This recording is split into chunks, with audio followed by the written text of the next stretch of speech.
Hey, what's up, my uplifting life partners? This is Ron Simplified Myers. For those of you, this is your first time hearing me. First, let me say welcome and thank you for the support. I am the author of the book, The Relationship Success Handbook. Get rid of your problems, not your partner. Well, today I wanted to talk about the topic on divorce. Why do I believe that the rates are so high in terms of people continuing to get divorced? And I think it goes back a ways to where we have to go back to around World War II, when men actually went off to war and the ladies were left at home, and therefore they had to work. They had to go out. I mean, how does your city run if back in those times men did all the work and women did stay at home? So how does your city continue to function if the people that were working are no longer there? So the women had to step into those roles. Well, once the men came back, some women didn't have a challenge with stopping work and going back home. But a lot of women like the ideal of not staying at home. Some of them like the ideal of being able to make their own money. And a lot of them like the ideal of it made them more independent now because the fact is they could support themselves. I've always said and at least I thought it, that it would be tough for me if I reverse the roles and look at it from a woman's perspective.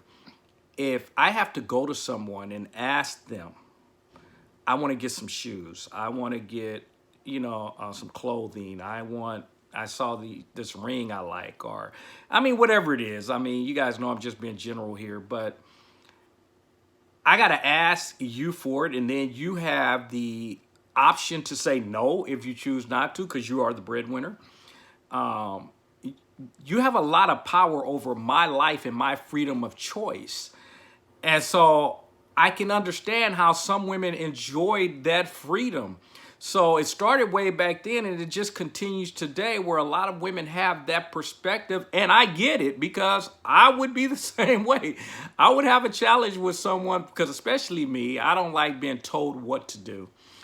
I would have a challenge with someone having control over what I can and cannot do because they control the finances. That's why it's hard for me to get into the conversation when people have about that is the roles, that the women stay at home and the guys work. That's why for me, I can't step on that side, because one, divorce rates are so high, you might end up having to support yourself anyway. And then just like I said, the freedom of being able to have your own, I get it. So, but I think the reason for the divorce is because the shifting in a lot of guys hasn't changed, and they still believe I am the man. I call the shots. You listen to what I say, and women aren't living according to that. Your communication skills is going to have to be a lot better. You can't just tell her what to do now. You're going to have to help her understand why, which is the way, same thing I think parents should do with kids. Some parents believe I just tell them, they do it because I'm the parent. I just said, teach his own. But I think you get better results when the kids understand why. And I think the same thing with your partner. If you have open dialogue and we actually communicate with each other, then you'll get better results. But back in the day, see, guys could cheat, which they do today too, but they could cheat. And a lot of women stayed around. A lot of women put up with the cheating. They put up with the mental abuse, the conversations, I should say. They put up with that because in a lot of instances, their thought process is, where am I going to go? This is the supporter.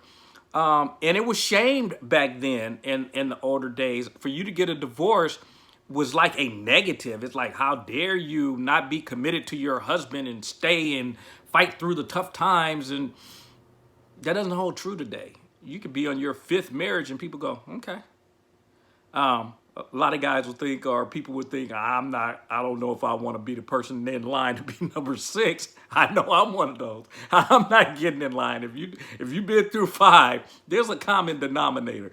I'm not about to be number six. But what I'm saying is, but the shame that was attached to divorce is no longer there. So people walking away, they don't feel bad because, again, there's no shame to it. Women are not willing to put up with the stuff that they used to put up because they can support themselves today. So if you take that in consideration, you have to be better communicator, um, and allow, and I shouldn't say allow, it's a bad word. Um, Understand that your partner, and that's what she is, she's your partner. Now, that just made me think of, because we're having this conversation, someone was talking about how, they talk about the roles, what a man's role, what a woman's role, and that kind of stuff. I'm not a person that's for roles. I'm for you fill the void in our relationship where you fit best. If the guy is the best cook, then the wife needs to get out of the kitchen and let him cook. If the wife is better with the finances, then he needs to get his hands off the finances and let her handle it. Um, you guys follow where I'm going. It's you do what works best in your relationship. If she's the major breadwinner, then let her make the bread. What are you going to tell her? She's making 100 grand, you're making 40 grand. You're going to tell her to quit her 100 grand job because it's your job to be the provider, me man, me. That's okay, man.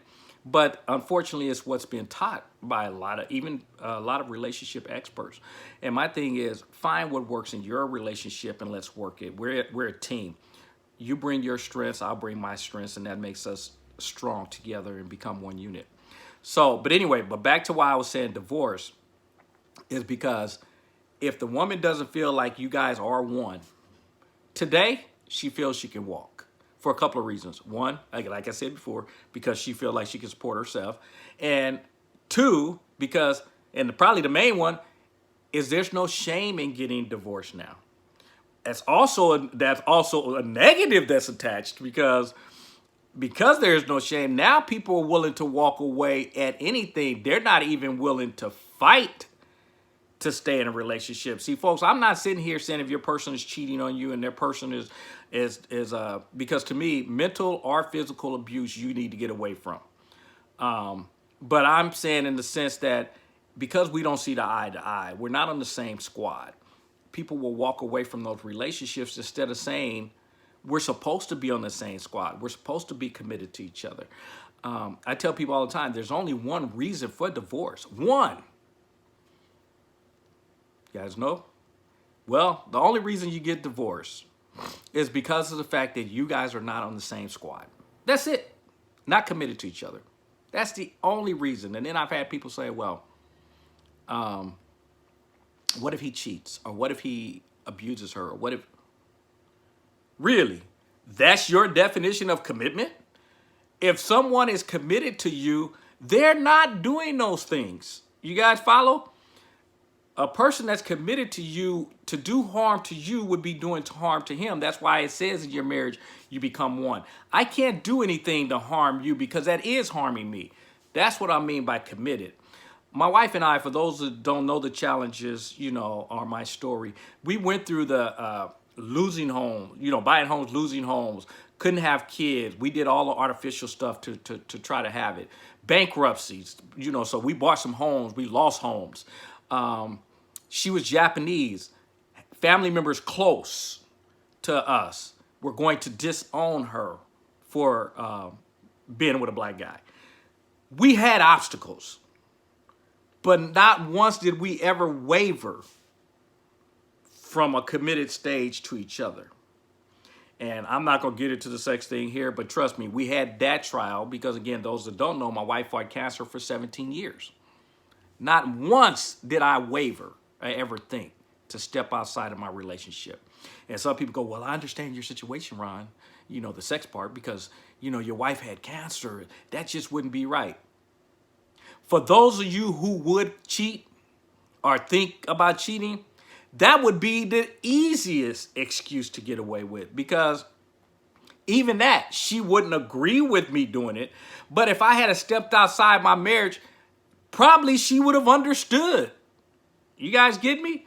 I would have probably got away with it easier. Even society would have said, I understand. You know what I mean? But in all honesty, I don't understand, because to me, I'm committed to my wife. So whatever she has to go through, I have to go through. That's why I said committed to each other. And I know I'm rare. I know, because I hear it all the time. People say, well, you're just a unique individual. No, it's not unique. It's a maturity level. When you get to a point where you understand it is you and your partner, against the challenges of life, not you versus your partner, your relationship will work. And until that you get to that point, divorce is always at the door, always knocking, always ready to enter your home. Folks, don't answer. Make sure you get your stuff. That's why my book is called Get Rid of Your Problems, Not Your Partner. Get your stuff together. Your partner get their stuff together. We work together as a unit. And we used to call it the D word. Terry and I, we didn't even call it divorce. We didn't even say divorce in our house. We'd be like, yeah, you know that D word. Make sure that happens in your house too, where it's not even a word that's mentioned. And as you guys know, it ain't right, it ain't wrong. It is my opinion. Now, if you haven't had the opportunity to watch my videos, run over to ronsyouchannel.com. That's the letter U, ronsyouchannel.com. Check out my videos, leave feedback, tell me topics that you would like for me to cover, because I enjoy doing videos. Subscribe, definitely subscribe to the site. And as you guys know, I love to close with a saying that I have, and that's, if you're not having fun, you should be doing something else. Folks, take that to heart and enjoy this journey we call life. I'll talk to you in the next video. Bye-bye.